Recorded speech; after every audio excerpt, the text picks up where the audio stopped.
Assalamualaikum, I am Dr. Mohammad Ajmal Chaudhary. Welcome from the team of Strabismology. आज हम discuss करेंगे diplopia. Diplopia होता क्या है और डिप्लोपिया की टाइप्स कितनी हैं। बेसिकली डिप्लोपिया की दो टाइप्स हैं, physiological and pathological. Physiological diplopia वो डिप्लोपिया होता है कि जिसमें एक नॉर्मल आई में एक नॉर्मल पर्सन को दो इमेजेस नज़र आती हैं। वो होमोनाइमस भी हो सकता है और हेटेरोनाइमस भी हो सकता है। पैथोलॉजिकल डिप्लोपिया वो होता है जो किसी नल पाल्सी की वजह से हो जाए या स्क्विंट की वजह से हो जाए। आज हम इन डिटेल जो डिस्कस करेंगे वो हम डिस्कस करेंगे post operative diplopia test.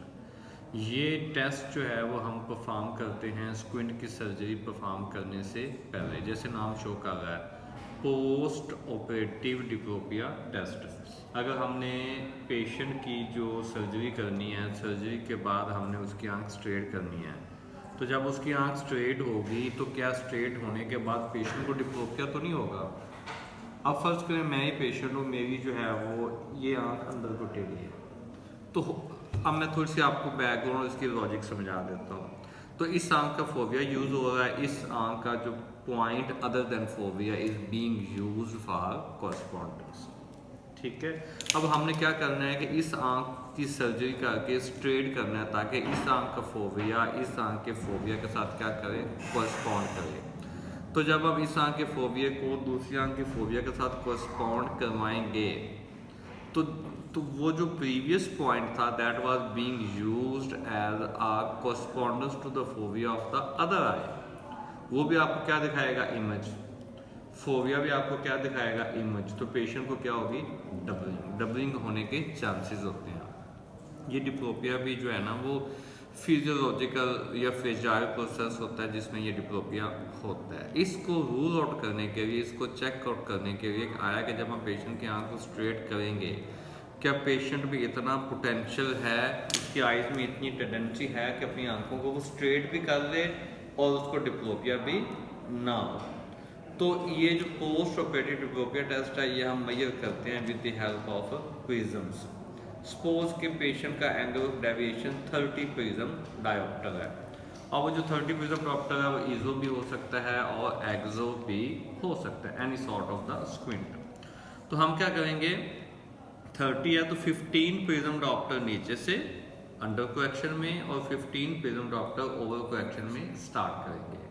Patient को 6 मीटर के डिस्टेंस पे एक टारगेट देंगे और पेशेंट से पूछते जाएंगे कि उसको इमेज जो है वो सिंगल नज़र आ रहा है या डबल नज़र आ रहा है। ये देखें, ये प्रिज्म है, ये 30 प्रिज्म डायोप्टर का है। अब 30 प्रिज्म डायोप्टर के हमने पेशेंट की कोएक्शन करनी है तो हम स्टार्ट कहाँ से करेंगे, 18 से करेंगे। प्रिज्म रखने का वही प्रोसीजर है, वही लॉजिक है कि apex toward deviation. Suppose patient को इजोट्रोपिया है, हम प्रिज्म रखेंगे और 6 मीटर के डिस्टेंस पे पेशेंट से पूछेंगे कि उसको सिंगल नज़र आ रहा है कि डबल नज़र आ रहा है। फिर ऐसा ऐसा स्ट्रेंथ बढ़ाते जाएंगे, 18, 20, 25, 30, 35, 40 और 45, 45 प्रिज्म डॉक्टर तक हम जाएंगे। तो पेशेंट से पूछेंगे कि उसको डिप्लोपिया होता है या डिप्लोपिया नहीं होता। अगर तो डिप्लोपिया नहीं हो रहा तो ये तो बहुत अच्छी बात है, इससे हमें 100% ये श्योर हो गया कि जब हम उसकी सर्जरी परफॉर्म कर देंगे तो सर्जरी के बाद जब पेशेंट की आंखें स्ट्रेट होंगी तो उसको डबल विजन नहीं होगी। अगर उसको डिप्लोपिया होता है देन हम क्या करेंगे, एनीबॉडी? तो इस केस में जो सर्जरी है वो कॉन्ट्रा इंडिकेटेड होती है। इस केस में हम सर्जरी परफॉर्म नहीं करेंगे और 15 से 20 प्रिज्म डायोप्टर अंडर कोएक्शन और ओवर कोएक्शन में हम इसलिए रखते हैं कि सर्जन जब सर्जरी परफॉर्म कर रहा है तो ताकि उसके माइंड में हो कि वो 15 प्रिज्म डायोप्टर की अंडर कोएक्शन में भी जा सकता है और ओवर कोएक्शन में भी जा सकता है। सर्जन को जो है वो हमने एक फ्लेक्सिबल रेंज देनी होती है, एक फ्लेक्सिबल मार्जिन देना होता है ताकि वो रिलैक्स होकर अपनी जो सर्जरी है वो परफॉर्म कर सके। अगर पेशेंट को डिप्लोपिया होता है दैट मीन्स कि जब हम आँख को स्ट्रेट कर देंगे तो जो डेविएटेड आई थी उसका फोबिया भी यूज होगा, अ पॉइंट अदर देन जो फोबिया है वो भी यूज होगा, इसलिए पेशेंट को क्या होगा, डिप्लोपिया। तो ऐसे केसेस में हम सर्जरी परफॉर्म करने से पहले क्या करेंगे, पेशेंट को पैचिंग एडवाइस करेंगे। मतलब कि हम उसको क्या करेंगे, ऑल्टरनेट पैच एडवाइस करेंगे। तो कि एक घंटा एक आंख को पैच करेंगे, फिर अगला घंटा जो है वो दूसरी आंख को क्या करेंगे, पैच करेंगे। पैच करने का पर्पस क्या है, मकसद क्या है, बोल रहे? उसका डिप्लोपिया वैनिश कैसे होगा? डिप्लोपिया ऐसे वैनिश होगा कि जब एक आंख को पैच कर रहे हैं फिर दूसरी आंख को पैच कर रहे हैं, तो basically you are breaking the abnormal coordination between both eyes. वो जो पॉइंट है that is being used as fovea, that is being used for correspondence to other eye, उनके आपस में कोऑर्डिनेशन क्या हो जाएगी, ब्रेक हो जाएगी, खत्म हो जाएगी। जब उनकी कोऑर्डिनेशन खत्म हो जाएगी तो वो फिर आपको इमेज नहीं दिखाएगा। तो आप पेशेंट की आई जब स्ट्रेट करेंगे तो उसका फोविया ही यूज्ड होगा, दूसरा पॉइंट कोरस्पोंडेंस के लिए यूज नहीं होगा।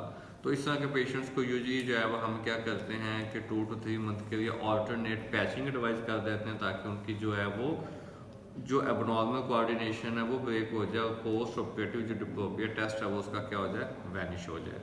मोस्टली पेशेंट्स का जो डिप्लोपिया होता है ना वो ख़त्म हो जाता है, ठीक है। जब उसका डिप्लोपिया ख़त्म हो जाए, वैनिश हो जाए, फिर आप जो है वो उसकी सर्जरी परफॉर्म कर सकते हैं। तो एक चीज़ को आपने कंफ्यूज नहीं करना, जो की पॉइंट है वो ये है कि post operative diplopia test physiological diplopia से और पैथोलॉजिकल डिप्लोपिया से दोनों से क्या है, डिफरेंट है। तो इसके अलावा एक और टेस्ट होता है जिसे हम क्या कहते हैं, प्रिज्म अडेप्टेशन टेस्ट। स्क्विंट की सर्जरी परफॉर्म करने से पहले प्रिज्म अडेप्टेशन जो टेस्ट होता है वो परफॉर्म करना ज़रूरी होता है, ताकि उससे हमें ये पता चलता है कि वो उसकी पेशेंट की आंखें स्ट्रेट रहेंगी या नहीं रहेंगी, ओवर करेक्शन में जाएंगी, अंडर करेक्शन में जाएंगी या स्ट्रेट पोजीशन में रहेंगी। वो टेस्ट होता क्या है, वो कैसे परफॉर्म करते हैं, वो इंशाल्लाह हम जो है वो नेक्स्ट वीडियो में डिस्कस करेंगे।